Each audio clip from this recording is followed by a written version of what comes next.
नमस्कार बांधकाम कामगार मित्रांनो, बघा आता बांधकाम कामगारासाठी शासन काय करत आहे, वेळोवेळी नवनवीन योजना आखत आहे आणि नवनवीन योजना राबवत आहे. त्यामध्ये सगळ्यात कल्याणकारी असतील अनेक वेगवेगळ्या प्रकारच्या योजना राबवत आहे. बऱ्याच कामगारांनी त्या योजनेचा लाभही घेतलेला आहे आणि बऱ्याच योजनेचा काही कामगारांनी लाभ घेतलेला आहे, काही घेत आहे, तर काहींचा लाभही घेण्यासाठी चालू आहे. अशी योजना काय करत आहे, शासन राबवत आहे. त्यामुळं मग आता काय हे बघा, आता ज्यांनी बांधकाम कामगारांनी नोंदणी केलेली आहे आणि त्यांना 2 पाल्य आहेत, म्हणजे मुलं आहेत आणि प्रथम 2 मुलांना मग काय होतं, स्कॉलरशिप मिळते शाळामध्ये. मग आता ती स्कॉलरशिप म्हणलं तर मग बघा आता 1ली ते 7वी पर्यंत 2 मुलांना मिळते ते ₹2,500 आणि 8वी ते 10वी पर्यंत ₹5,000. असं 2 मुलांनाच फक्त काय करता येतो ह्याच्यामध्ये कामगार ऑफिस माध्यमातून लाभ घेता येतो. त्यानंतर 11वी 12वीला ₹10,000 काय करता येतो ह्याच्यामधून लाभ मिळतो.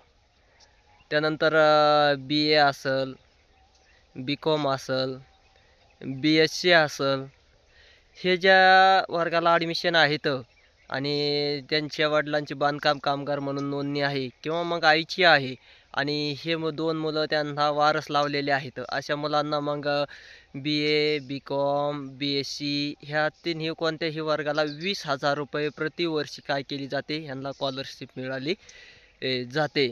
आणि त्यानंतर मग एखादा वैद्यकीय शिक्षण घेत असेल, MBBS नंतर BAMS अशांना ₹1,00,000ची स्कॉलरशिप काय होते, प्रतिवर्षी मिळते. मग तुमचा जेवढा वर्ष कोर्स आहे का नाही, तो तेवढ्या वर्षाची त्याचा काय करता येतो, लाभ घेता येतो.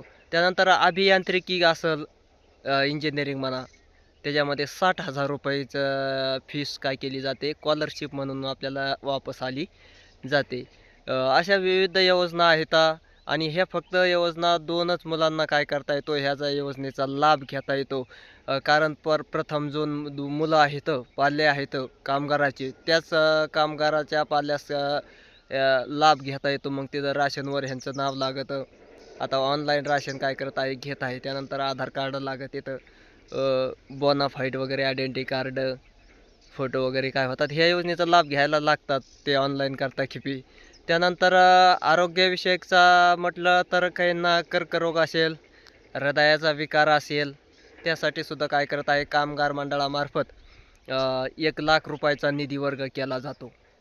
एखादा तुम्हाला काही गंभीर आजार वगैरे झालेला असेल, त्या आजारासाठी ₹1,00,000 काय केले जातात, मंडळामार्फत दिले जातात. मग जे हे कोण पात्र आहेत, कारण हे घेण्यासाठी तर तुम्ही ज्यांची नोंदणी अद्ययावत आहे, चालू आहे किंवा ज्याचं रिन्युअल चालू आहे, असे काय करू शकतात, सर्वच कामगार ह्याचा लाभ घेऊ शकतात. जे नोंदणीकृत बांधकाम कामगार आहेत कल्याणकारी मंडळाकडं, ते सर्वच ज्याची नोंदणी चालू आहे, रिन्युअल चालू आहे, त्याचं एक्सपायर झालेलं नाही, म्हणजे वर्षाला त्याला नोंदणी रिन्युअल करावं लागतं ना, तर ते सर्वच कामगार काय करू शकतात, याचा लाभ घेऊ शकतात. ही चांगली एक शासनाची कल्याणकारी योजना आहे. मग अद्याप ज्या कामगाराने आणखीन स्वतःची नोंदणी केलेली आहे, पण आणखीन काही ह्या योजनेचा लाभ उचलला नसेल, तर तुम्ही काय करू शकता, या योजनेचा लाभ घेऊ शकता. अशा नवनवीन योजना आहेत. ह्यामध्येच मग पेन्शन योजनासुद्धा काय केलेली आहे, कामगार मंडळामार्फत आणलेली आहे. मग ह्याच्याकडं दुर्लक्ष न करता तुम्ही काय करायचं आहे, योजनेचा लाभ घ्यायचा आहे. अधिकृत बांधकाम कामगार मंडळाला काय करायची आहे, मग तालुका लेवलला असतं, जिल्हा लेवलला असतं, तिथं जाऊन भेट द्यायची आहे आणि पाहायची आहे, अधिकची माहिती घ्यायची आहे. आणि अशा बऱ्याच योजना काय केले जातात, कामगारांसाठी राबवले जातात आणि मग जे नोंदणीकृत बांधकामगार आहेत, ज्यांची नोंदणी अद्ययावत आहे, अशी सर्वच कामगार काय असतात, त्याच्यामध्ये पात्र असतात. त्यामुळं मग सर्वांनीच काय करायचं आहे, याचा लाभ घ्यायचा आहे. वेगवेगळ्या पद्धतीच्या योजना काय केल्या जातात, ह्याच्यामध्ये आल्या जातात, आणल्या जातात. वेगवेगळ्या पद्धतीसाठी वेगवेगळा निधीसुद्धा काय केला जातो, दिला जातो.